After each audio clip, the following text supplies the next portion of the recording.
আমরা স্পেসিফিক্যালি বলতে চাই যে বঙ্গমাতা হল এবং বাংলাদেশ কুয়েত মৈত্রী হল এই দুটি হলের ভোট কেন্দ্র ঢাকা বিশ্ববিদ্যালয়ের ক্লাব থেকে স্থানান্তরিত করে সমাজ কল্যাণ ইনস্টিটিউটে নেওয়া হোক। ফলাফল হিসেবে এখানে সাধারণ যে শিক্ষার্থীরা এই দুটি হলে অবস্থান করে সেই ছাত্রীদের ভোটিং টার্নআউটটা বাড়বে, একই সাথে ওই ইনস্টিটিউশনেরও ভোটার টার্নআউটটা বাড়বে। আরেকটা বিষয় যেটা কবি সুফিয়া কামাল হলের ভোট কেন্দ্রটা এতদিন পর্যন্ত টিএসসিতে ছিল, সেই জায়গায় সেটি পরিবর্তন করে জিওলজি ডিপার্টমেন্ট, কার্জন হলে যে জিওলজি ডিপার্টমেন্ট সেখানে নেওয়া হয়েছে। সেটার জন্য আমরা প্রশাসনকে আন্তরিক সাধুবাদ জানাই। তবে শুধুমাত্র কবি সুফিয়া কামাল হলের দিকে তাকালেই হবে না, এখানে অন্য আরেকটি হল যেটি শামসুন্নাহার হল, সেই শামসুন্নাহার হলের ভোট কেন্দ্র চেঞ্জ করে ইউনিভার্সিটি ল্যাবরেটরি স্কুল সেখানে নেওয়া হয়েছে। এবং আমরা মনে করি যে হল থেকে যদি ভোট কেন্দ্রের দূরত্ব বেশি হয় তাহলে ছাত্রীদের মধ্যে ভোট কেন্দ্রে যাওয়ার প্রবণতাটা অনেকখানি কমে যায়।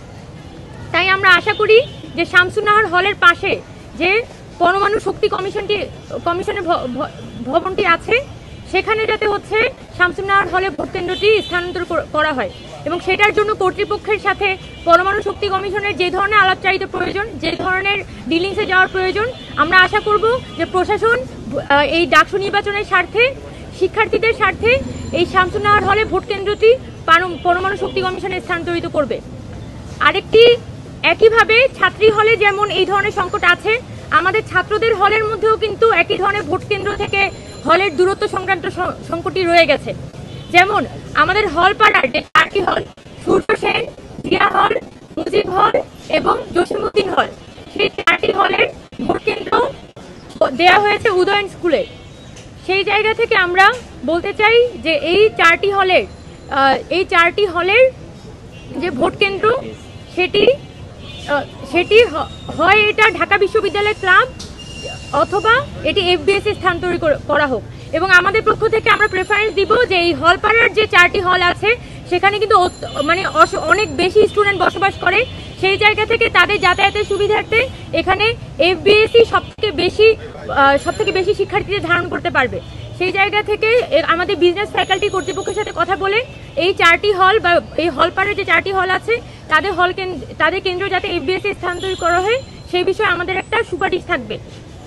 আরেকটা বিষয় যেটা আমরা গত 2019 সালেও প্রত্যক্ষ করেছিলাম, সেটা আমাদের বিশ্ববিদ্যালয়ে যে নির্বাচন কমিশনটি থাকে ডাকসুর সময়, তাদের পক্ষ থেকে বিভিন্ন তথ্যাদি তারা পরিষ্কার করে উপস্থাপন করে না। যার মধ্যে একটি আপনার যদি ভোট কেন্দ্রে ভোট দিতে যেতে হয় তাহলে হল কার্ড রিনিউ করতে হবে। গত 2019 সালে আমরা দেখেছিলাম যে এই হল কার্ড রিনিউ করার যে ঘটনাটি, হল কার্ড যে রিনিউ করতে হয় সেটাই আসলে ছাত্রছাত্রীরা জানতো না। ফলাফল হিসেবে অনেক শিক্ষার্থীরাই তাদের ভোট দেওয়ার আগ্রহ থাকা সত্ত্বেও তারা ভোট কেন্দ্রে ভোট দিতে পারেনি এবং যার ফলাফল হিসেবে এখানে যে একটা উৎসবমুখর পরিবেশ ছিল সেটা এক ধরনের ক্লান্তিকর পরিস্থিতিতে পরিণত হয়।